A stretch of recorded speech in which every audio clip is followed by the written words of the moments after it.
Eh bien, bonjour à tous, bienvenue de retour, j'imagine pour un nouvel, entre guillemets, épisode de votre podcast favori, qui je pense on va appeler De choses et d'autres. Parce que pour l'instant, tant qu'il n'y a pas de sujet bien défini, pas de thématique où je fais absolument ce que je veux et je parle de ce que j'ai envie, je pense que le plus simple, c'est d'appeler ça comme ceci. Voilà, comme ça, les gens arrivent, ils savent à peu près à quoi s'en tenir. C'est le grand loto du sujet, c'est personne ne peut trop savoir de quoi ça va causer. Pour cet épisode-là, on va voir, je sais pas combien de temps ça va durer par rapport à l'autre. Le dernier avait fait une demi-heure et je trouvais ça pas mal. Sauf que du coup, déjà, j'ai enregistré il y a quelques jours de ça une partie de cet épisode qui déjà fait un petit quart d'heure. Donc en fonction de ce que j'aurai à dire à côté, on verra combien de temps ça va durer, mais bon, peut-être une demi-heure, trois quarts d'heure potentiellement. Sachant qu'il faut que je prévienne que cette partie-là que j'ai enregistrée précédemment, je l'ai enregistrée quand j'étais en train de conduire, voilà, avec le téléphone posé sur une poche pectorale. Parce que voilà, je suis amené à faire des trajets de bagnole assez souvent, et du coup, l'idée d'un sujet m'était venue. Je me suis dit, au lieu de la noter et d'en parler plus tard, autant le faire maintenant, quand on est bien le matin, il fait beau, il fait pas chaud, mais j'ai un café dans la main, allons-y gaiement. Et du coup, là, je reprends la main quelques jours plus tard, voilà, profitant d'un dimanche bien dominical, avec un petit café également, pour commencer et terminer cet épisode, voilà, qui sera posté pas longtemps après, j'imagine. Grâce au fameux pouvoir de la fibre, on peut tellement uploader rapidement. Et ce coup-ci, on espérera qu'il n'y aura pas des conneries au montage qui feront qu'il y aura des moments de pause ou de silence dans celui-ci. Alors, pour commencer, moi, je vais voilà, parler un peu d'un petit sujet, hein. Qu'est-ce que j'ai fait le week-end dernier? J'ai décidé de tenter de rentabiliser un investissement que j'ai fait il y a bien longtemps. Là, il faut remonter quasiment en 2009-2010. 2009-2010, j'avais décidé de m'acheter, voilà, de me faire offrir, profitant du fait que quand on a son anniversaire, en décembre, on peut banquer sur les deux pour demander des trucs parfois un petit peu chers. Mais on s'en fout vu que c'est l'anniversaire plus Noël, ça passe. Et du coup, j'avais voulu m'acheter une console portable en 2009-2010. La Switch, je vous l'apprends, n'était pas sortie. La Wii U, c'était pas. Alors, si elle était sortie à ce moment-là, je crois que oui, je ne sais plus. C'était pas si portable que ça. Finalement, je m'étais orienté vers une console qui avait le vent en poupe. Et c'est, en tout cas, on le pensait à ce moment-là. C'est la PlayStation Vita. Qui du coup était voilà, une version bien améliorée de la PSP. Et du coup, fort du succès de cette PSP, je m'étais dit, bah moi je ne l'avais pas la PSP, ou alors pas longtemps, et du coup je me suis dit, bah j'avais loupé le coche à ce moment-là, et là j'aimerais bien ne pas le louper. Voilà, une console portable ça peut servir pour plein de choses, et je me suis dit, autant que je chope la Vita.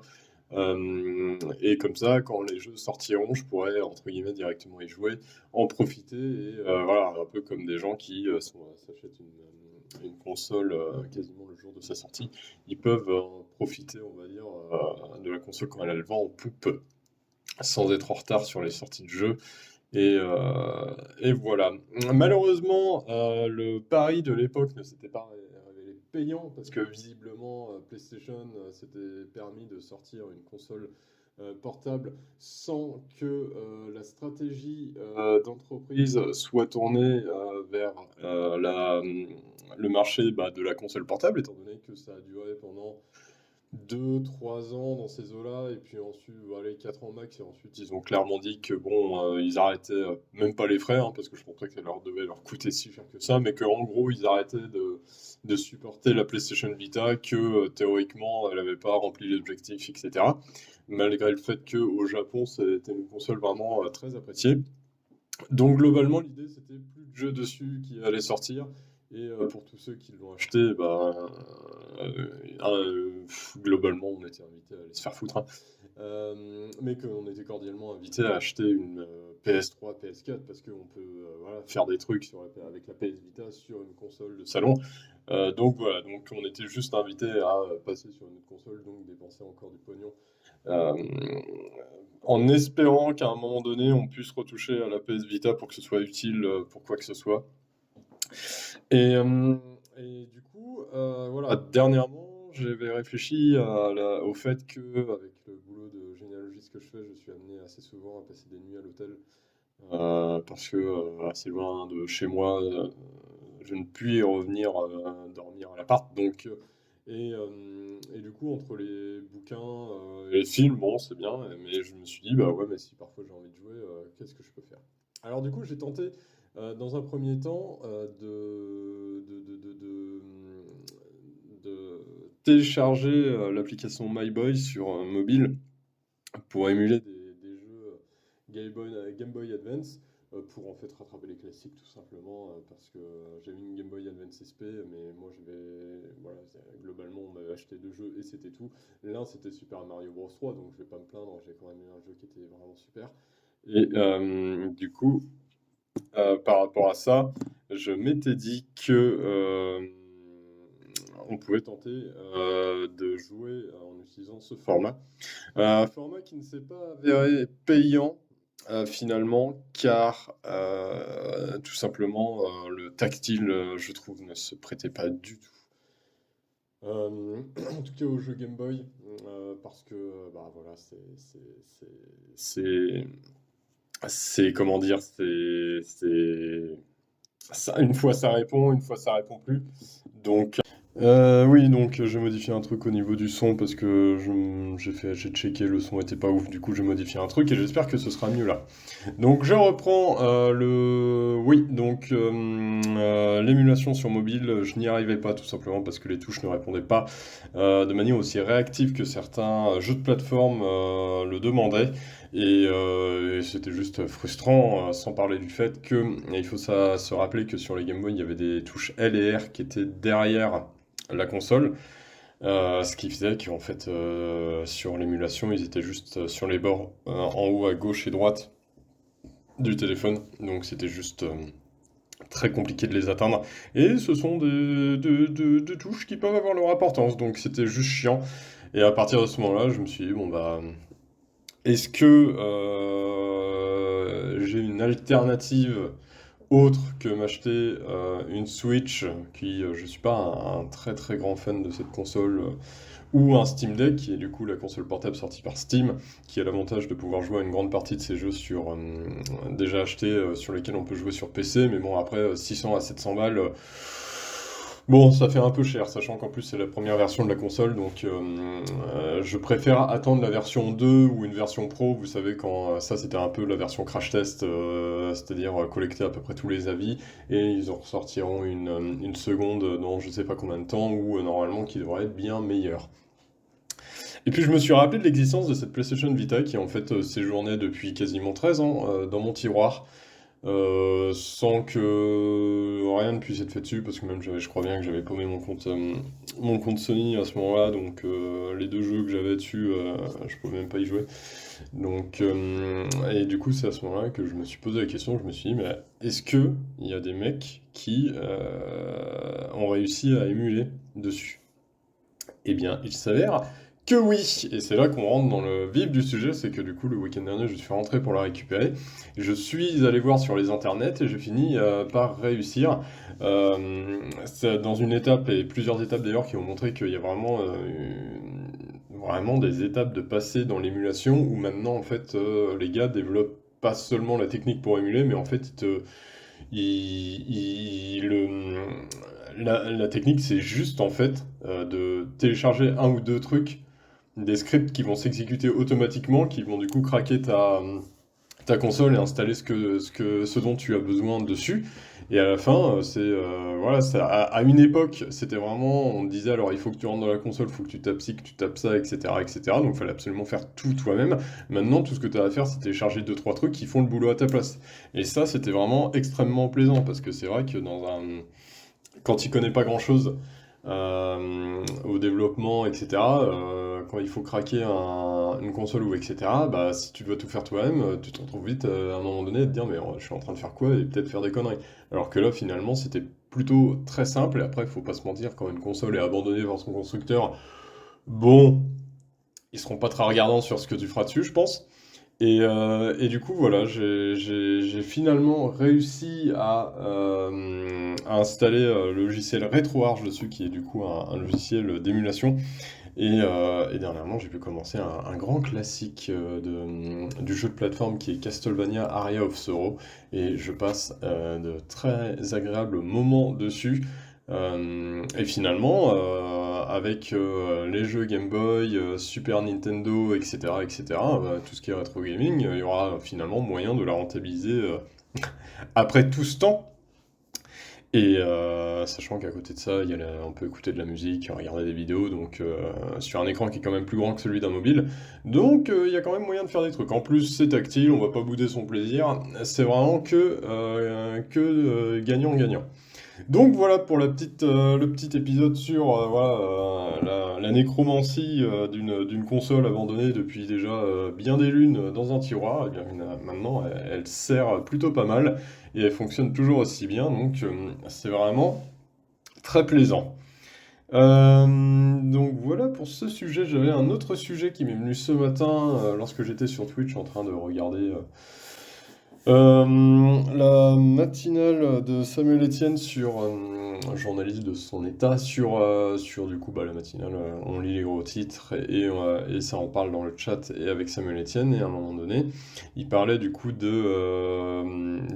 sordide fait divers qui s'est passé avec Pierre Palmade récemment et l'accident de bagnole et du coup en lisant l'article ça parlait de cette dame qui a malheureusement perdu son bébé à naître.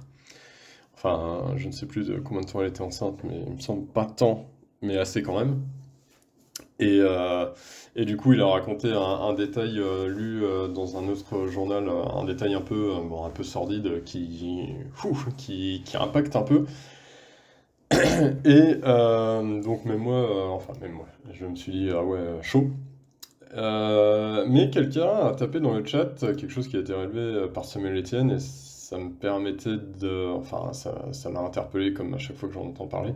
C'est tout simplement quelqu'un qui disait il aurait fallu mettre un trigger warning parce que bon entendre ça tôt le matin ou entre guillemets tôt le matin, je crois qu'il était 10 heures donc on reste tranquille sur le tôt de matin quand même.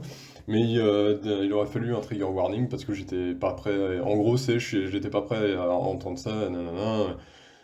Voilà, comme un trigger warning, c'est fait pour prévenir les gens avant de heurter leur sensibilité.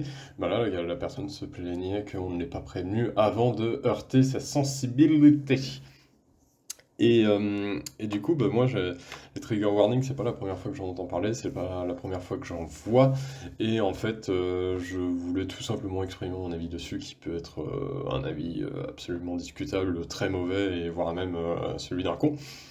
Mais les trigger warnings, bah, en tout cas dans ce cas précis, je trouve que c'est absolument contre-productif dans l'idée que se font les gens de la réalité, parce que finalement, des trigger warnings, tu peux en mettre absolument partout, dans l'idée de juste éviter de heurter la sensibilité des personnes, sauf que théoriquement, bah, ta sensibilité peut être heurtée par à peu près tout et n'importe quoi. En l'occurrence, là, évidemment, c'est un détail sordide sur un bébé qui malheureusement est décédé. C'est vrai que le matin, c'est rude, mais bon, c'est bon, quoi. Genre, moi, quand j'ai entendu ça, je me suis dit, c'est rude. 5 minutes plus tard, j'étais complètement passé à autre chose. Voilà, le monde continue à tourner, la sensibilité a été heurtée, mais enfin, c'est pas à la personne qui est en face de toi de s'adapter en se disant, mais est-ce que ça va pas le heurter, quelque chose dans le genre. Je me souviens que lorsque j'écoutais aussi le podcast de l'équipe des tauliers sur Spotify, il y avait la question pour une mission dans Cyberpunk 2049 de savoir si une mission où tu atterrissais dans une pièce à un moment donné, il y avait quelqu'un dans une baignoire qui venait de se suicider, et il y avait quelqu'un qui avait dit également qu'il aurait fallu mettre des trigger warnings, qu'il y a certaines personnes qui ne sont pas prêtes à voir ça, mais moi, je pense que de toute manière, enfin, c'est pas parce qu'une personne n'était pas prête à voir ça qu'il faut en fait fumer à moitié le suspense d'une scène à venir en disant bah attends, tu vas pas, en fait, tu vas pas mettre juste quelque chose d'extrêmement bateau en disant attention, dans cette mission, vous allez être confronté à la mort ou quelque chose dans le genre, parce que théoriquement, bah, dans ce genre de jeu, t'es amené à flinguer des mecs. Donc en fait, ça peut être tout et n'importe quoi. Là, en l'occurrence, on est sur quelque chose d'assez spécifique. Du coup, mettre un trigger warning, est-ce que ça veut dire mettre un message de type attention, vous allez être confronté à une scène de suicide ou de suicider? Mais dans ce cas-là, en fait, euh, théoriquement, tout le suspense d'une scène qui va monter pour savoir ce que tu vas trouver derrière cette porte au moment donné où tu vas la franchir, mais il sera complètement foutu par le fait que tu as mis un trigger warning dedans. Donc en fait, quand la mission essaie de t'orienter dans une pièce pour que finalement tu y trouves la personne en question, toi tu vas juste faire le lien avec la phrase que tu auras vue précédemment, et qu'est-ce que tu vas te dire? Bah oh là, attends, c'est pas le moment où là... Bah merde, il s'est suicidé, avant même que tu rentres dans la pièce, tu vas te dire ça. Et ta sensibilité ne sera pas heurtée. Par contre, il y a des gens qui auraient bien voulu, je pense, profiter du suspense. Parce que les trigger warnings, les mecs, ils vont pas commencer à s'amuser à en mettre en mode à la demande et cocher si vous voulez des trigger warnings ici et là. Bon, théoriquement, ça peut être une solution, mais si ça se trouve, si un mec qui va dire ah non, c'est bon, j'ai pas envie de voir les trigger warnings pour éviter que ça me foute en l'air le suspense, bah si ça se trouve, une heure plus tard, il y a une scène qui va le choquer, il va arriver en disant bah pourquoi vous avez pas prévenu? Bref, c'est un débat sans fin, mais je trouve que à un moment donné, les trigger warnings, c'est quand même juste permettre à des gens de mettre des œillères enfin, juste pour qu'ils se planquent d'être impactés par quelque chose qui, à un moment donné, la vie est ainsi faite, tu vois, enfin théoriquement, tout ce qui est fait divers, etc., tu allumeras la radio, t'en auras, tu regarderas vite fait le journal, il y a certains faits divers qui sont en première plage, par exemple du Ouest France, dans des petits encadrés au milieu à droite. Bon, tu seras toujours plus ou moins confronté à ça, et je trouve que, bon, commencer à demander des trigger warnings, je ne pense pas que ce soit une bonne solution, en fait, pour les gens, parce que être impacté parfois c'est aussi ce qui forge le caractère. Je dis pas que le but c'est de s'habituer à ça. Par contre le but c'est pas de se planquer derrière plein de messages qui vont au final faire la... Je sais pas si tu commences à mettre des trigger warnings dans des bouquins, bon ça va commencer à être un peu compliqué quoi. C'est le principal argument parfois que j'entends c'est oui mais moi j'ai pas forcément envie de voir ça. Bah dans ce cas-là si t'as acheté ce livre et que t'étais pas prêt à voir des choses qui s'y passent dedans, bon bah dans ce cas-là... bah maintenant au moins on peut dire que tu sauras à quoi t'en tenir avec cet auteur-là. Si c'est par rapport à un sujet, je sais pas, historique, bah dans ce cas-là, pourquoi t'as acheté ce bouquin sur ce sujet historique? Je sais pas si c'est sur... t'achètes un truc qui parle des nazis et qu'à un moment donné ça aborde l'Holocauste. Bon, théoriquement, à ce moment-là, faut s'attendre à ce que ça te heurte d'une manière ou d'une autre. Faut pas venir s'en plaindre derrière, et même si c'est une fiction, bon bah voilà. Je me souviens, j'avais lu un bouquin de Maxime Chatham il me semble que ça se prononce comme ça, où à un moment donné, il y a un type qui se fait fumer de manière extrêmement dégueulasse. Pour certains qui ont vu les films John Wick, ça se rapporte un peu voilà, à la scène du crayon et de la gueule d'un mec. Donc et en plus il sait décrire, donc c'était complètement dégueulasse, ça m'avait foutu la nausée. Je suis pas arrivé derrière pour dire mais mec, genre mets un avertissement sur certaines scènes qui peuvent venir, sachant que parce que tout simplement Maxime Chatham, je connais l'auteur, je sais que ça peut pendant une centaine de pages rouler tranquille pépouze. À un moment donné, genre à une page, il va se passer un truc et je vais faire ok, je referme le bouquin, je vais les dégueuler, je reviens dans 10 minutes.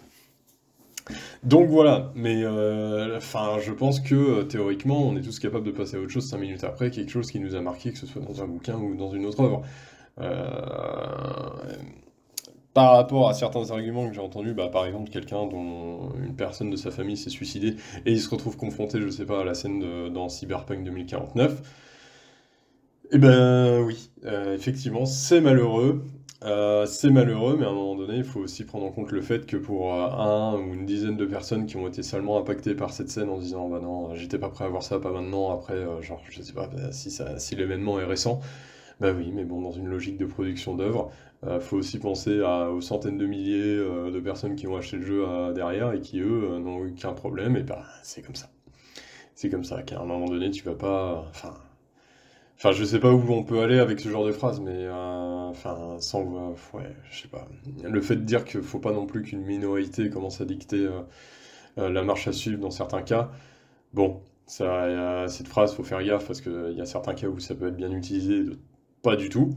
Mais dans ce cas présent, je pense que c'est une bonne manière de l'utiliser. Puis de toute manière, ça forge le caractère et puis ça permettra les gens qui s'en sont trouvés impactés peuvent faire gaffe la prochaine fois. Le type qui a reproché à Samuel Etienne de donner des détails sordides sur un fait divers, bah, la prochaine fois, sachant qu'il n'y en a déjà pas beaucoup qui sont abordés dans cette émission, c'est très bien comme ça, bah écoutez, la prochaine fois que le mec il lancera l'émission, s'il entend parler d'un fait divers, d'un truc avec des morts et que ça peut potentiellement être un peu dégueulasse, le gars il ira faire un tour de minutes sur une autre chaîne, il reviendra et puis voilà, on sera passé à autre chose. Et justement, la fois d'avant où il s'était fait un peu choquer, ça lui a permis de ne pas l'être cette fois-ci, et de ne plus jamais l'être potentiellement sur cette chaîne. Tout le monde y est content, tout le monde y est beau, et puis les trigger warnings, bah, il y aura pas eu besoin parce que, voilà, choquer, parfois impacter la sensibilité des gens, ça peut forger le caractère, ça peut mener à des choses constructives, mais que c'est juste ne pas rendre service à des gens que leur donner l'occasion de se mettre des œillères et de rester dans un... Enfin, c'est même pas les déranger dans leur zone de confort, c'est juste, ouais, c'est une petite pique théorique qui fait qu'à un moment donné, ils sont dérangés vite fait, mais normalement, en 5 minutes, t'es de retour dans la petite zone de confort et puis tout va bien, quoi. Donc ça, c'était une réflexion que je m'étais faite, que je m'étais fait là-dessus, sur les trigger warnings. Et tout simplement le fait que ça ne, enfin, c'était peut-être parfois un peu débile de réclamer ça pour des personnes et que ça ne leur rendait pas forcément service. Pour la suite, je pense qu'on va passer ensuite sur la petite partie qui concerne, j'imagine, la dernière partie un peu du podcast, parce que là on est déjà rendu un petit quart d'heure, l'autre partie a fait un quart d'heure, ça va faire une demi-heure, mais c'est nickel tout ça. Ce que je voulais dire par rapport au fait que on va passer sur la partie que j'ai fait du coup en bagnole avec mon portable sur le côté. Donc voilà, vous allez potentiellement être parfois un peu avoir un côté ASMR de conduite avec ce qui va avec de clignotant, de bruit de moteur, etc., etc. Voilà, j'espère que le son sera pas extrêmement dégueulasse sur cette partie que je viens de faire. J'ai commencé en... Là, j'enregistre avec mon portable avec bah, tout simplement le mode d'enregistrement, là, l'enregistreur. Mais bon, la première partie, je l'ai fait avec un mode entretien que je pensais être beaucoup mieux que le mode de base. Et en fait, pas du tout. Le son, le son de ma voix était, j'ai trouvé, bien moins bien. Là, j'ai changé en cours de route et ensuite on partira sur la partie où du coup je vais parler du film Vaincre ou mourir sans l'avoir vu, mais c'est un film que du coup je suivais assez, dont j'ai suivi la sortie parce que produite par le Puy du Fou, donc j'ai un avis assez arrêté sur les objectifs de la direction de ce parc autre que le divertissement. Et j'ai lu plusieurs articles sur le sujet, des pour, mais surtout, des gens qui ont trouvé le film bien et étudié un peu les raisons pour lesquelles ils l'ont trouvé bien, mais également des journalistes qui ne l'ont trouvé pas exceptionnel. Et j'ai essayé de me renseigner un maximum pour croiser un peu les arguments qui parlent de ce film comme une œuvre cinématographique et aussi du film qui en parle, bah, tout simplement comme d'une œuvre qui veut véhiculer certaines idées. Donc voilà, moi je vais du coup vous laisser là et puis je vais vous laisser avec mon mois du passé que j'espère vous trouverez aussi sympathique que ce mois du dimanche 12 février. Voilà, donc j'imagine que ce sera le second épisode d'une série d'une série de podcasts. Combien de temps ça durera, je ne sais point, mais bon, en tout cas, j'espère que ce sera toujours un plaisir pour vous de les écouter. Donc sur ce, je vous souhaite à tous une bonne journée, bonne soirée, bonne nuit en fonction de quand vous écoutez ce podcast. Et puis voilà, je vous souhaite à tous le meilleur. Ciao, ciao. Et là, du coup, je profite d'un trajet de voiture pour finalement passer le temps. Et quel meilleur moyen pour passer le temps que de parler à soi-même ou à vous, mes chers auditeurs. La voix de Guimauve. Oui, parce que bon, bah, ça fait passer le temps. Et puis, bon, bah, il y aura sûrement un petit des petits bruitages derrière pour vous mettre dans l'ambiance, une petite ambiance ASMR. On est en voiture et on parle. Voilà, avec votre meilleur blablacar, c'est moi. Tout simplement parce que j'étais en train de ruminer sur un sujet. Et je me suis dit, bah, pourquoi pas en parler, ce qui me permettra d'embrayer sur un film dont je voulais parler. Et du coup, je vais partir d'un film, pas dans la tourmente, mais qui déchaîne les passions actuellement, que je n'ai pas encore vu. Du coup, je resterai, on va dire, factuel, et je pense que je reviendrai dessus à l'avenir quand je l'aurai vu, d'une manière qui me permettra, si possible, d'éviter de soutenir... en tout cas, les gens derrière, dirons-nous. Je veux bien entendu parler du film Vaincre ou mourir, qui déchaîne les passions sur les blogs et les sites consacrés au cinéma. Bien que je pense qu'il sera rapidement donné le pion par Astérix et Obélix qui vient de sortir à l'Empire de Chine, parce que là aussi je pense qu'il y aura des choses à dire sur la direction qu'essaie de prendre le cinéma français en matière de blockbuster pour attirer un max de monde et les procédés derrière. Mais bon, là on est là, enfin je suis là en tout cas pour parler, et vous êtes là pour m'écouter, pour parler de Vaincre ou mourir, qui jusque-là, j'avais observé la sortie du film un peu de loin, tout simplement parce qu'à ce moment-là, je savais pas trop quel bruit ça allait faire, entre guillemets, en matière de résonance sur les réseaux, et puis au final, ça en a eu une belle, hein. Donc finalement, l'auditoire se décompose entre ceux qui ont, entre guillemets, aimé le film, ont aimé le film, et on se demande si... Enfin, on se demande pas. Qui ont aimé le film pour ce qu'il a à offrir en termes d'idées derrière. Et ceux qui n'ont pas aimé le film, souvent pour deux raisons. C'est tout d'abord les idées visibles qui essaient de s'exprimer derrière ce film. Et tout simplement le film en lui-même. Est-ce que c'est un bon film au niveau de la réalisation? Est-ce que les acteurs sont bons? Etc. Pardon. Déjà, de ce que j'ai pu lire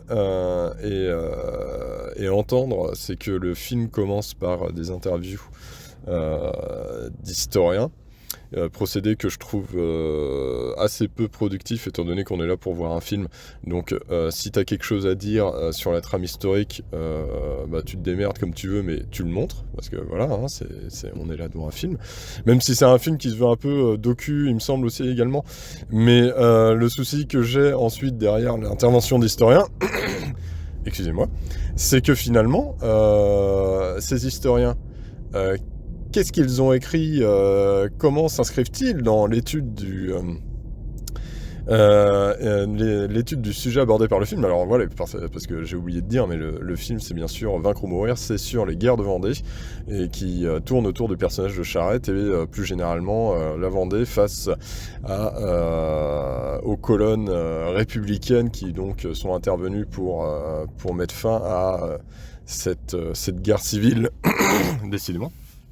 Et cette guerre civile très localisée à la Vendée, même qui a pu également s'inspirer de la chouannerie en Bretagne, mais a pris des proportions assez incroyables en Vendée, et qui du coup maintenant a vu des mouvements historiens s'inscrire dans est-ce qu'il y a eu un génocide en Vendée.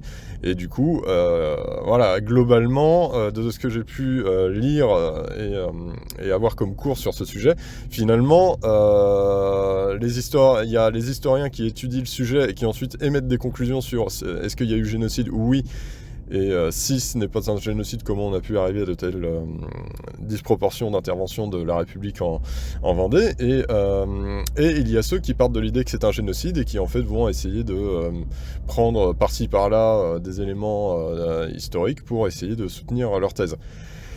Le fait est que ce film Vaincre ou mourir du coup est produit en grande partie par le Puy du Fou, voilà, le Puy du Fou dingue qu'on n'a plus à présenter, qui est créé et soutenu par cette chère famille de Villiers, qui n'hésite jamais évidemment à montrer que son engagement auprès de l'histoire est identique à son engagement politique, hein, au niveau de ce qu'elle essaie de faire passer comme message. Et que voilà, finalement le film n'est qu'un prolongement de leur spectacle phare qui est Le Dernier Panache, où en gros Charette est un héros contre la République génocidaire qui cherche à faire taire les vrais patriotes, finalement, que la République s'est imposée dans le sang, ce que n'a jamais fait évidemment la royauté ou autres systèmes politiques qui ont gouverné des pays.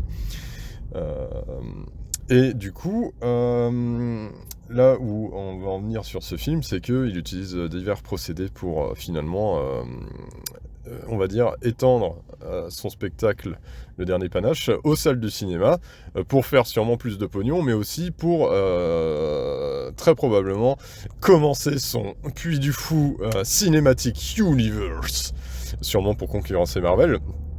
Ou en gros, très probablement, ils vont juste sélectionner leurs plus beaux spectacles, ils vont les adapter en film.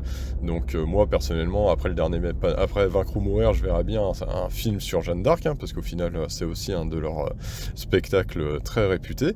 Parce que finalement, pourquoi s'arrêter en si bon chemin? Parce que ça fait 100 000 entrées, ce qui je pense est très respectable pour un film de cet acabit, mais surtout, tout le monde on en parle énormément. On en parle énormément et finalement, voilà, le camp qui s'oppose à ceux qui jugent ce film en tant que film sont ceux qui, au final, émettent juste un anti-républicanisme primaire.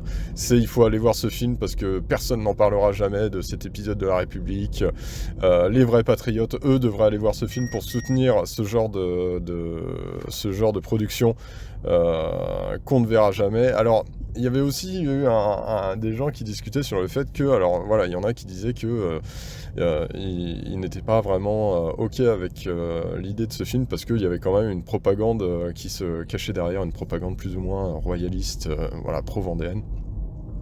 Quelqu'un a répondu, oui, mais si tu regardes les films historiques qui viennent principalement des États-Unis, et un peu d'Angleterre maintenant, avec des séries comme The Crown, c'est finalement également, il y a toujours un côté propagandiste derrière. Ce qui est vrai, finalement, c'est l'Amérique, ce sera toujours America fuck yeah, même si maintenant il y a tendance à avoir des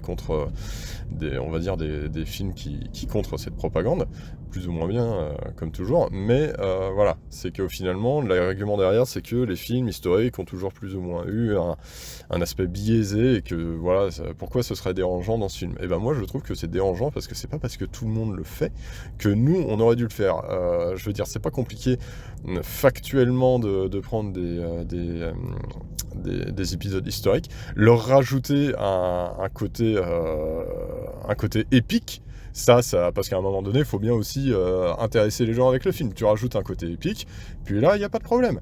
C'est juste que, voilà, on n'est pas obligé d'établir un manichéisme propre finalement à la fiction, alors que l'histoire peut aussi bien être aussi intéressante en montrant que voilà, y a les bons, les mauvais étaient des deux côtés, etc.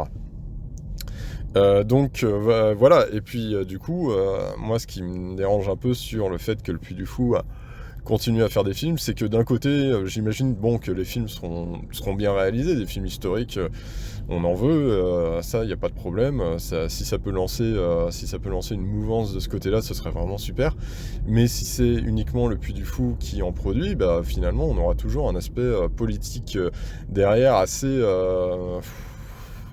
dérangeant, parce qu'au final, si chaque film produit par le Puy du Fou, c'est finalement Dieu et le roi qui se cachent toujours derrière, ça, à un moment donné, ça va vite devenir saoulant. Et puis au final, on va pouvoir anticiper à mort les thématiques abordées dans ces films. Comme par exemple, peut-être que les deux prochains, Jeanne d'Arc, Clovis, et puis Roulet Jeunesse, quoi. Pas sûr que, par exemple, ils adaptent leur spectacle de la Première Guerre mondiale en film, parce que, par exemple, il y a eu Tirailleurs dernièrement, qui avait l'air aussi intéressant et qui, apparemment, au moins, est très bien produit. Donc, et puis là, Dieu et le roi dans la Première Guerre mondiale, bon... Voilà, je ne sais pas trop. À moins que De Villiers veuille montrer son côté représentant des Gaulois, dont il se voulait le représentant durant une certaine période où je crois qu'on menaçait de fermer son parc pendant la période Covid, et que du coup, face aux vaccins et autres trucs dans le genre, il se voulait le représentant des Français contestataires. LOL. Mais bon, à voir, mais j'avoue que ce film a un côté assez dérangeant sur cet aspect. Ce qui me permet de rebondir sur un film qui, lui, n'était pas du tout dérangeant à tous les aspects, c'est le film Le Président de je ne sais plus qui, sorti en 1961. Évidemment, à corriger, je dis tout ça de tête en conduisant, bien entendu, donc Yenesu est pas sûr de tout ce que j'ai dit. Mais Le Président, un film que je recommande chaudement avec Jean Gabin, qui en produit, du coup sorti dans les années 60, et qui représente la période de la Troisième République, où on a donc un président du Conseil qui essaie de gouverner cet immense bordel qu'on appelle la France.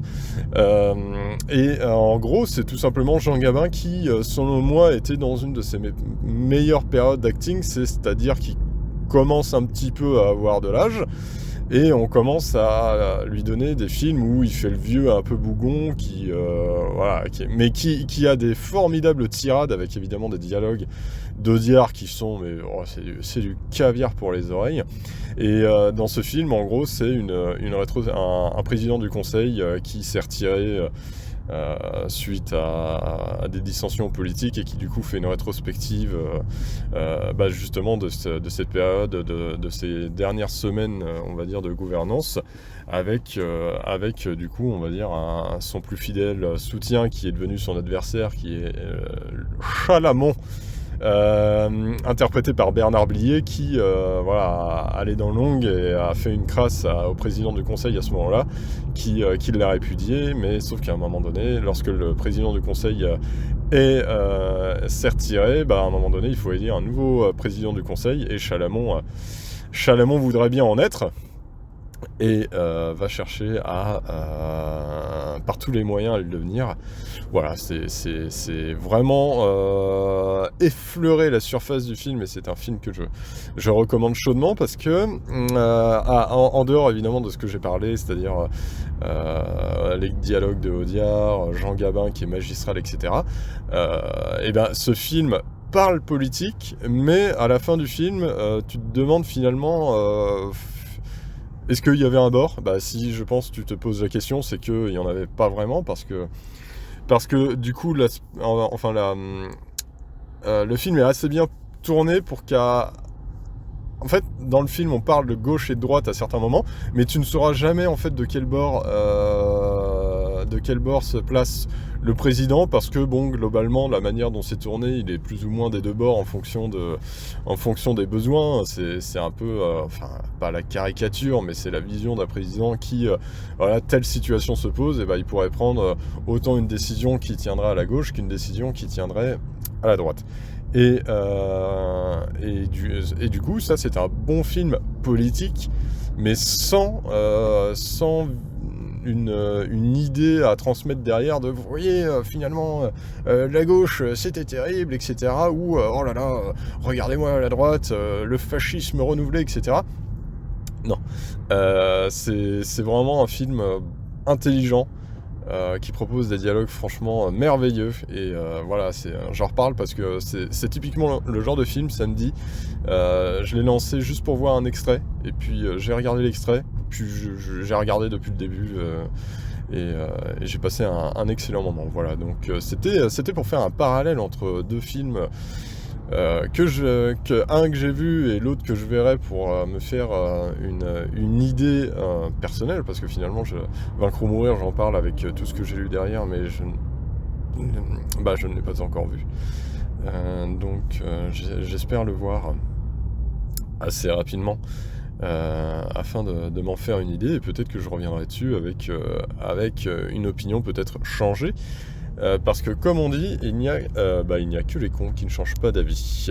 Voilà, du coup, c'était ma petite partie que je voulais aborder sur le film Vaincre ou mourir, et vous encourager à voir le film Le Président avec Jean Gabin, car c'est juste Pour moi, c'est un classique. C'est vraiment un film à voir. On passe un excellent moment. Et puis au moins derrière, il n'y a pas le côté oh là là, mais est-ce que le film a essayé de me transmettre une opinion politique? Et ça, non, non, il n'y a pas de ça. Et c'est vraiment très agréable.